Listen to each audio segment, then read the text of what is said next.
झेपही अनंताकडील घेत असता पदोपदी सोबतीला तो ईश्वर असतो। झेपही अनंताकडील घेत असता पदोपदी सोबतीला तो ईश्वर असतो। प्रकाशाची वाट दाखवीत देवजीवाचा साईल होतो, देवजीवाचा साईल होतो। प्रथम सर्वांना माझा सादर दंडवत प्रणाम। श्रोते हो, आजच्या व्हिडिओमध्ये आपण श्री दत्तात्रेय प्रभूंची दिनचर्या दत्तात्रेय प्रभूंची दिनचर्या आपण जाणून घेणार आहोत। कशा प्रकारे या जीवाच्या उद्धारासाठी, जीवाच्या कल्याणासाठी तो परब्रह्म परमेश्वर रानोवनी हिंडत असतात। जीवाचा उद्धार व्हावा, जीवाचं कल्याण व्हावं ही तळमळ फक्त परमेश्वरालाच आहे। आणि जीवाकडून कशा प्रकारे परब्रह्म परमेश्वर राणीवनी हिंडून हे असे योग्य कार्य करून घेत असतात। आपल्या महानुभाव पंथीय साहित्य परंपरेत पूजा अवसर हा एक स्वतंत्र वाङ्मय प्रकार येतो, ज्यामध्ये गद्य आणि पद्य या दोन्हीचाही समावेश होतो। उपास्य परमेश्वर अवताराच्या दिनचर्या, त्यांचं विहरण, त्यांचं वर्तनाचं चिंतन आपल्याला व्हावं, त्यांच्या त्या लीळाचा आठव आपल्या अंतःकरणात बसावा, त्यांचं लीळा, त्यांचं ते विहरणाचं वर्तन आपल्याला तो आठव आपल्या हृदयात असावा। म्हणूनच आपल्या या महानुभाव पंथात पूजा अवसर प्रकाराचा ते अवलंब आपल्या इकडे सार्वत्रिक केला जातो।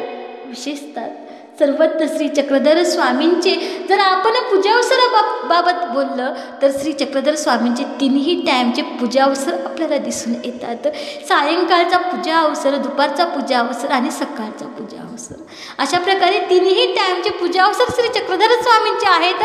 आणि त्या पूजा अवसरामधून आपल्याला जाणून येतं की कशा प्रकारे भट्टोबास, बाईसा, नाथोबा असे भक्तिजन स्वामींची पूजा करत होते।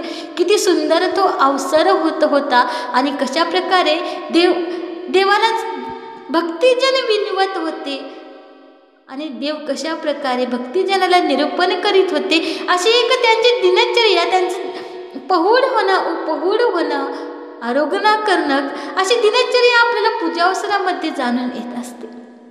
पण तसंच या चतुर्युगी अवतार असलेल्या कल्पांत सिद्धीचे आयुष्य स्वीकारलेले श्री दत्तात्रेय प्रभूंच्या दिनचर्या आपण आजच्या व्हिडिओमध्ये जाणून घेणार आहोत। भद्रिका आश्रमी अवतार धारण करून श्री दत्तात्रेय प्रभूने या जीवाचा उद्धार करण्याच्या कार्याला आता सुरुवात केलेली होती। सह्याद्री पर्वतावरील दैवल्य ऋषीने एक लिंग स्थापन केलेली होते आणि ते लिंग स्थापनेने या जनसामान्य लोकांमध्ये एक भीतीचं वातावरण निर्माण झालेलं होतं। तो साधारण लिंग नव्हता, ते साधारण लिंग नसून एक विशिष्ट प्रकारे तपश्चर्याचं, सामर्थ्याचं प्रतीक होतं। ते ऋषी रोज स्नानासाठी जात असत, आपल्यासोबत मुठभर वाळू आणत असत, त्या लिंगावर स्थापित करीत असत। म्हणून हळूहळू त्या लिंगाची उंची वाढत होती आणि जशा प्रकारे त्याची उंची वाढत होती तशा प्रकारे त्यांचा गर्वही वाढत होता। आणि त्यांच्या त्या लिंगाच्या त्या तपामुळे तिथे एक चिट पाखरू सुद्धा दिसत नव्हतं आणि एखादं चुकून आलं तरीही ते जळून खाक व्हायचं, ते राखीत जायचं। पण आता ह्या जनसामान्य भक्तिजनाचा धावा आता ईश्वराकडेच होता। मग देवाने ठरवलं आता या ऋषींचा आपल्याला गर्वहारण करायचं आहे। देव तिथं येतात आणि त्या दैवल्य ऋषीचा गर्वहारण तिथं करून टाकतात। तेव्हा त्या ऋषीच्या अंतःकरणातील मीपणा नाहीसा होतो, त्यांचा अहंकार निघून जातो आणि ते देवाला विनंती करतात, श्री दत्तात्रेय प्रभूंना विनंती करतात ते ऋषी की एवढा हा लिंग खाली आहे ना, तेवढंच माझी आठवण म्हणून ठेवा। आणि अशी नम्रतापूर्वक विनंती केल्यावर देवाने सुद्धा ते मान्य केलं आणि आता प्रसन्न होऊन श्री दत्तात्रेय प्रभू दैवल्य ऋषीला काहीतरी वरदान मागा असं म्हणत असतात।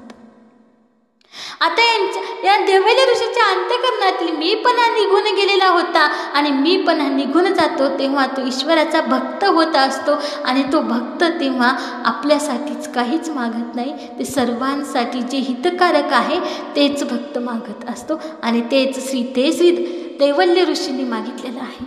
दैवल्य ऋषी श्री दत्तात्रेय प्रभूंना म्हणतात, हे ईश्वरा, तू सर्वज्ञ आहेस, तू सर्व जाणता आहेस. जर तुला मला काही द्यायचंच असेल तर या माहूर पर्वताला, या माहूरच्या या भूमीला सतत तुमचा संहास लाभावा. आणि अशा प्रकारे त्या दैवल्य ऋषीच्या विनंतीवरून श्री दत्तात्रय प्रभू आजही प्रतिदिनी नित्यदिनी तिथे निद्रेसाठी माहूरला आजही श्री दत्तात्रय प्रभूचं वास्तव्य आहे. आजही श्री दत्तात्रय प्रभू तिथे निद्रेला येत आहेत. आणि तिथून नाही तर दुसरी म्हणजे आणि अशा प्रकारे माहूरहून श्री दत्तात्रय प्रभू येत असता आणि भद्रिका आश्रमीच्या 88 सहस्त्र ऋषींनी श्री दत्तात्रय प्रभूंना तुमचा नित्य संवास व्हावा, या तुमचा नित्य संवास आम्हाला देवा याची प्रार्थना श्री दत्तात्रय प्रभूंना केलेली होती. त्यावेळी माहूरहून भद्रिका आश्रमीत जाताना मदळसा आणि बंधू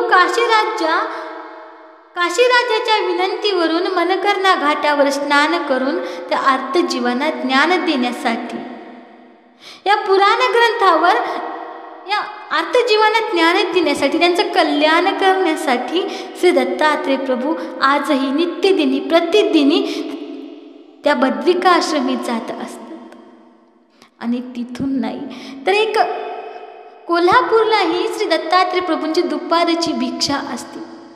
माहूरला निद्रा, माहूरवरून भद्रिका आश्रमी येतात आणि भद्रिका आश्रमाला येऊन तिथून भद्रिका आश्रमी तिथे ते ज्ञानदानाचं कार्य करून इथे आता कोल्हापूरला श्री दत्तात्रय प्रभू भिक्षेसाठी येत असतात. गोरक्षनाथाची शिष्या म्हणजेच भार्गव ऋषी वंशीय कन्या, म्हणजेच ती गोरक्षनाथाची शिष्या होती. आणि गोरक्षनाथाच्या विनंतीवरून श्री दत्तात्रय प्रभू कोल्हापूरला भिक्षेसाठी आलेली होती. तेव्हा तिला कळलं दत्तात्रय प्रभू आपल्याकडे आलेले आहेत, ईश्वर अवतार आपल्याकडे आलेले आहे. आणि त्या कन्येने उत्तम प्रकारे देवाची पूजा केली, पूजा पुरस्कार केला. आणि प्रसन्न होऊन देव त्या कन्येला म्हणतात काही वरदान मागायचं असलं तर माग. आणि हेही एक भक्तीच होत्या, एक भक्त होती ती कन्या. आणि तिने सुद्धा या जनहितासाठीच काहीतरी मागितलं. आणि तिने त्या कोल्हापुराच्या लोकांना अन्नदानाचं कार्य घडावं म्हणून ती श्री दत्तात्रय प्रभूंना म्हणते, तुम्ही जोपर्यंत या धरतीवर चंद्र तारे आहेत तोपर्यंत नित्यदिनी तुम्ही इथे या कोल्हापुरी नगरात, या कोल्हापुरी गावात तुम्ही भिक्षेसाठी यावं. आणि तिच्या विनंतीचा स्वीकार करून श्री दत्तात्रय प्रभू आजही त्या कोल्हापूरला भिक्षेसाठी जात असतात. म्हणून आपल्या आरतीमध्येही सुद्धा जाणून येतं कोल्हापूरची भिक्षा करून श्री दत्तात्रय प्रभू आता पांचाळेश्वरला भोजनासाठी येत असतात.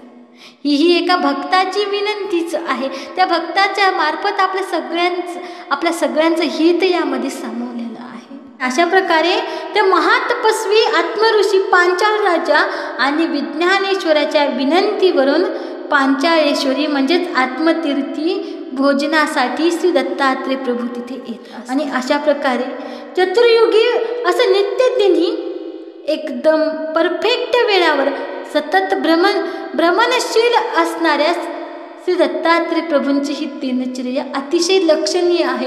आपल्याला यातून खूप काही घ्यासारखं आहे. आणि यामधून आपल्याला त्या देवाची आपल्या या जीवाविषयी, या जीवाला दान घडावं, या जीवाला सेवादास्य घडावं यासाठी तळमळ करून देव ही दिनचर्या अतिशय काठीकोरपणे पाळत असतात. आणि एकदा सर्वज्ञ श्री चक्रधर स्वामींना महादाईचा विचारतात. गेल्या चरित्रामध्ये आपल्या महादाईचा श्री चक्रधर स्वामींना विचारतात, जी श्री दत्तात्रय प्रभू काही सह्याद्रीच असतात का?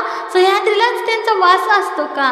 तेव्हा परब्रह्म परमेश्वर सर्वज्ञ श्री चक्रधर स्वामी म्हणतात, बाई श्री दत्तात्रय प्रभूंचे व्यापक असणे की अहो ते पांचाळेश्वरी भोजन करतात, काशीचे स्नान करतात, मनसळी झोळी प्रक्षालन करतात आणि उत्तरापंथी कलचंद्राचे निवेशे जाळी देणे आणि भद्रिका आश्रमी ऋषीश्वरा संबंध देणे असे त्यांचे कार्य, असे त्यांचं ही दिनचर्या व्यापक आहे बाई. असे दत्तात्रय प्रभूचे आसनी ही व्यापक आहे असे श्री चक्रधर स्वामी महादाईसाला सांगत असतात. श्री दत्तात्रय प्रभूंची प्रवृत्ती इथे लक्षात येते. अशा प्रकारे वक्तशीरपणा हा महत्त्वाचा गुण आपल्याला आहे श्री दत्तात्रय प्रभूंच्या दिनचर्येमधून आपल्याला शिकवला जातो. ज्या त्या वेळेवर जे ते काम करणं व त्यात शिस्तबद्धता ठेवणं हे या गुणाचं वैशिष्ट्य आहे. आणि श्री दत्तात्रय प्रभूंच्या या व्यस्त दिनचर्येचा आपण सन्मान अर्थाने जर विचार केला तरी आपल्याला त्यांच्यातील त्या दिनचर्येतील ते ईश्वरत्व आपल्याला जाणून येत असतं. परंतु याचा कार्यभार मात्र वक्तशीरपणे सुरू आहे.